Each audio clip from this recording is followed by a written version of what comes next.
Welcome to our weekly live stream on spiritual themes. I'm Marian Diaz. And I'm Carly Swenson. And our topic today is compassion. I love this one. This is my favorite. This is one that it feels so easy and innate to me, like where there are others like detachment or grounding that have taken a lot of getting used to like returning to my body or kind of reflecting in different ways. But as just kind of an innately empathetic person, compassion comes very easily. The trick, I think, is remembering self-compassion. That was the biggest one for me, recognizing that as easy as it is for me to move through the world and put the needs of that person driving that car, that person who's in line in front of me, or all of these strangers, it's very easy for me to put those people in front of me and put their needs in front of me in ways that I don't need to, because obviously like they're looking out for themselves. Like, be compassionate and move through the world with that kind of air of kindness and understanding. But there are certain times where I need to be gentle with my own feelings. I need to be kind if things don't go the way I expected, or if I'm not able to like work out as hard or meditate as long as I wanted. Like any of those things, when you can actually implement that self-compassion, but also mean it, where you know like, oh yeah, I do care about myself enough to take this time. I do realize that nurturing myself in this way has value that is good for me, and then value that spreads out into the world. So that's me in compassion. Yeah.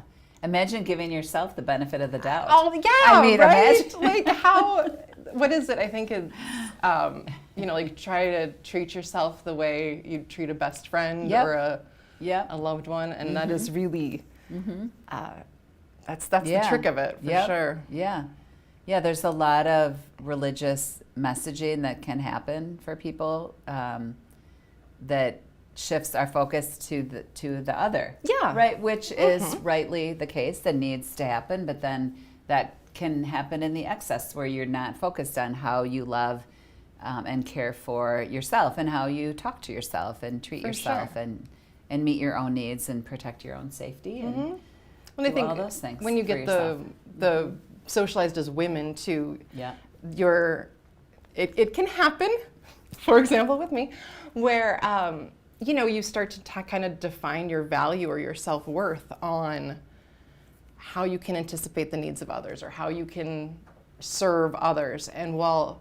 that has a place, of course, serve others, serve the greater whole, when you need that to kind of find your own value, then you're setting yourself up for a sense of lack that really isn't fair to yourself or to the people that you care about.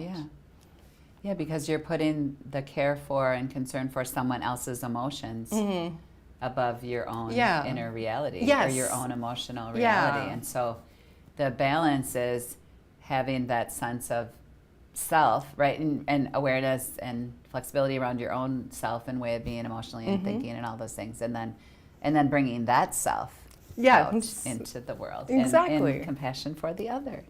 So I just want to suggest, so some of the work around self-compassion that I love has been done by Kristen Neff. Yes. Oh my gosh, yes. And so she talks about 3 elements of self-compassion. One being just kind of what we've been talking about around self-kindness, with your inner language and the way you're actually showing up for yourself to be kind, to have that. That was our topic for our catalog, happily. Yes. And another element is really recognizing the sense of connectedness and common humanity, right? That this sense of, as you're telling yourself, wow, sweetie, Marian, you're dealing with a really hard thing. You can also recognize, I'm not the only one who's gone through this. This is not, my experience in isolation from others. And that gives us a sense of like, this is the way life is sometimes, and it's not specific just to me. Like, it's not happening because of life something around isn't who I attacking am. you. Yes, personally. Yes, it's not. And so the common humanity too helps you kind of just identify. But that element, and then the mindfulness of just noticing and recognizing where you do need this self-compassion, so that you can ask yourself, what do I need in this moment? Yes, for sure. And again, it all comes back to that centering, calming in yourself. Yeah. I love, her stuff has been so self-revolutionary to me. Great Discovering resource, her. a lot of reframing that For she's sure. helped me do. So I'd like to share that. So, okay, let's take a deep breath. Let's go into some time together where we foster compassion for ourselves and then for others in the world. So take a deep breath.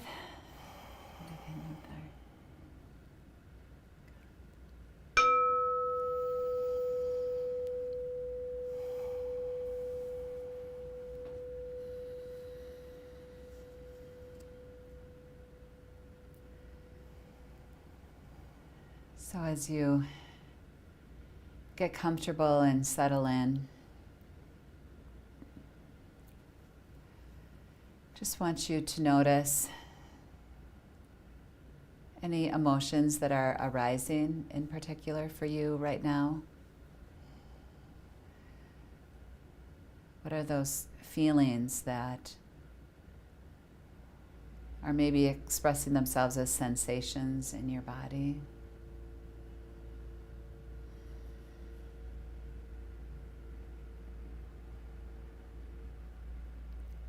Just see them, notice them. Continue to breathe.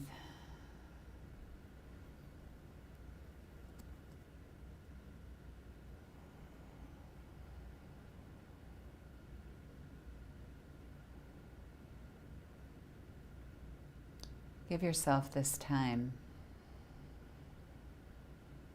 to just relax and be.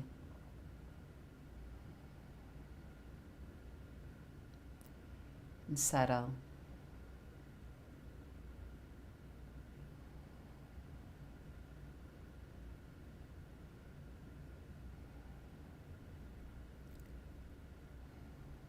And I invite you to consider some part of your life that you might experience right now as a challenge. And just see it, feel those emotions around it.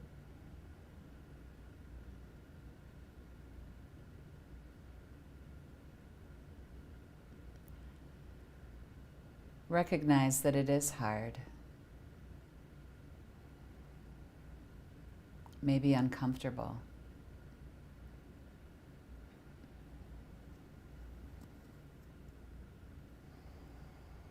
Allow those feelings to be there.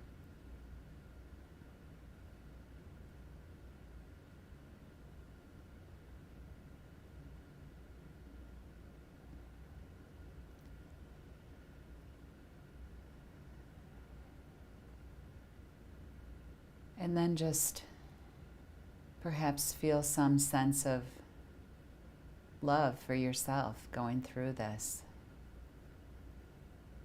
Some compassion.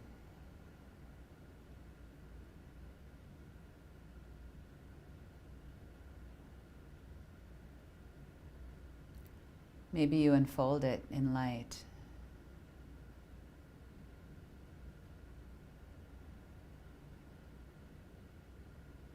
Maybe you feel it in some particular body part, maybe your heart, maybe touching your heart, maybe your throat. If you feel something catching somewhere in your body.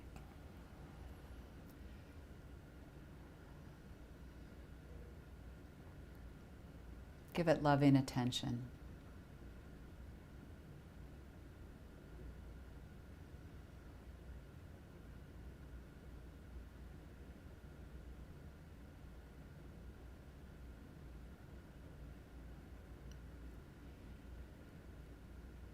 Consider if this experience is calling you to take some form of action on your own behalf.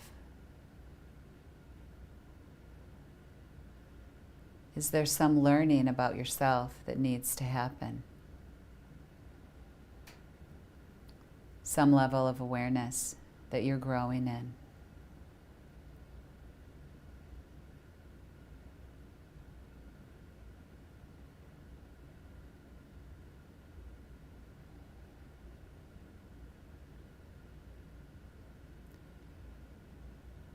Consider this action, what this action might be, and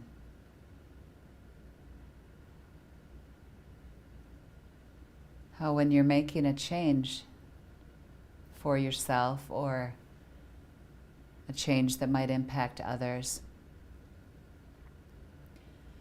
you might experience some pushback, some resistance.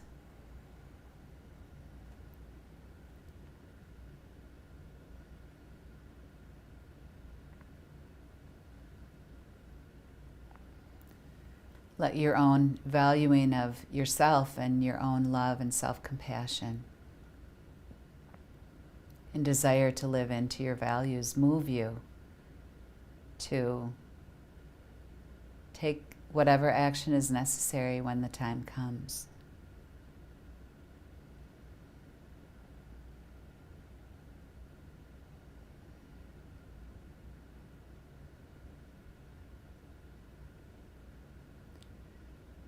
Maybe spend a moment even imagining that.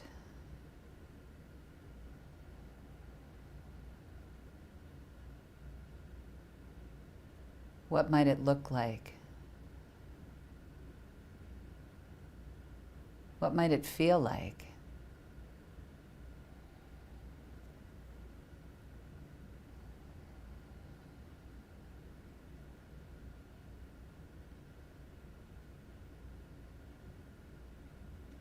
And regardless of the outcome, how will you feel when you've taken that step?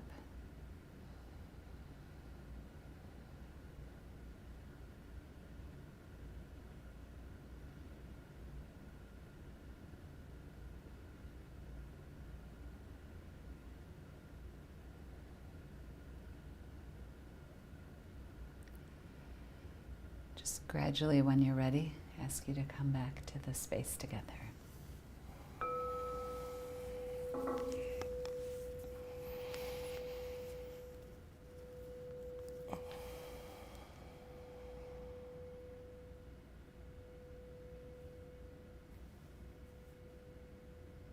It's a nice one.